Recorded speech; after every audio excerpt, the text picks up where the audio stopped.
Coucou tout le monde, c'est Lydie et nous voici dans une nouvelle vidéo spéciale Pepper & Supplies. Et oui, pour ceux qui ne me suivent pas sur Facebook, vous ne le saviez pas, mais j'ai récemment intégré la design team de Pepper & Supplies et en voici la première vidéo qui j'espère vous plaira. Et donc voilà, dans cette première vidéo, je vais vous présenter deux réalisations faites avec le kit Novembre Borrowed Dreams, mais avant je vais rapidement vous montrer ce qu'il contient. Tout d'abord, il y a les papiers Borrowed Dreams de Case of Craft et il y a trois pochoirs de Romain alias Créa de moi et un lot d'embellissements. Alors, dans les embellissements, il y a des découpes en papier, des découpes bois flèche, des plumes, 3 plumes exactement vraies ou synthétiques, je ne sais pas exactement, et 2 plumes découpes en papier. Il y a aussi un morceau de corde. Ensuite, les papiers 30-30 sont assez beaux, je trouve, ils conviennent tout à fait à mon style et quand je les ai vus, j'ai tout de suite su ce que j'allais en faire. C'est un petit peu girly au ton orange, rose, vert et au motif attrape-rêve, vélo, plumes, etc. Parmi les papiers, il y a aussi une planche de stickers.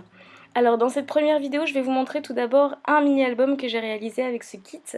Ma technique pour faire les mini-albums est d'utiliser des enveloppes. Je ne vous ferai pas un tuto ici, mais vous pouvez retrouver cette même technique en vidéo tuto que vous pouvez apercevoir ici. Si vous voulez voir cette vidéo, vous pouvez cliquer sur le i en haut de l'écran.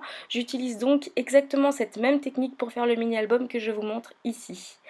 Voici donc la couverture. Vous pouvez déjà apercevoir les 3 plumes que j'ai fait suspendre sur la corde. Le titre Stay Wild renvoie en fait à la crop que j'ai fait dernièrement à Bruxelles et donc donne déjà une idée sur les photos qu'on trouvera dans le mini ici. C'est donc bien des photos de la crop.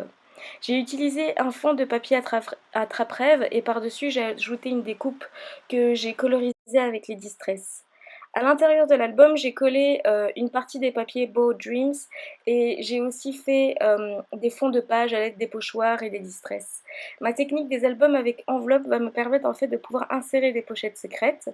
La carte qui s'ouvre que vous voyez est insérée dans l'enveloppe et cette technique me permet aussi de pouvoir insérer beaucoup plus de photos ou de pages sans que l'album ne soit trop épais. J'ai utilisé pas mal des phrases du papier Borrowed Dreams que j'ai collé sur des pages histoire de ne pas trop charger non plus et d'aérer avec ces phrases.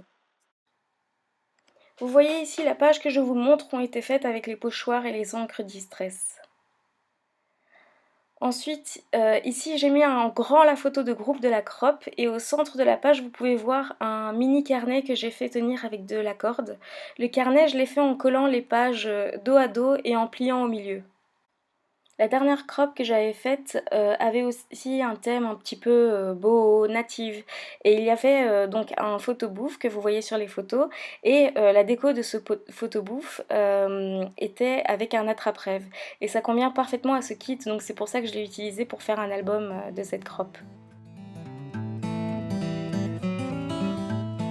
Et la dernière page, j'ai à nouveau glissé une carte pliée dans l'enveloppe. Et la page de droite à l'intérieur et à celle de l'intérieur ont été faites aussi avec les pochoirs.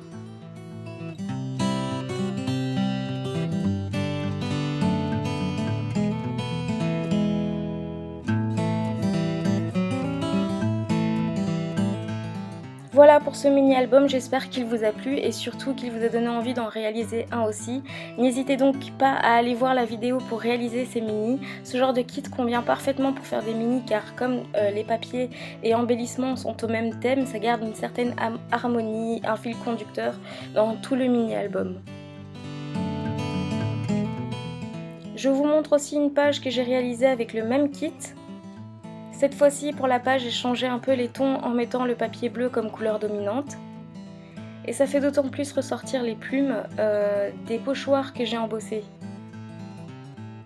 Voilà donc pour cette première vidéo pour Pepper & Supplies. Vous retrouverez donc toutes les informations, les sites, la boutique en ligne, le blog dans la barre d'infos, donc n'hésitez vraiment pas à aller voir. Si vous n'avez pas vu cette dernière vidéo, vous pouvez la voir en cliquant dessus et sinon n'hésitez pas à me suivre sur les différents réseaux sociaux.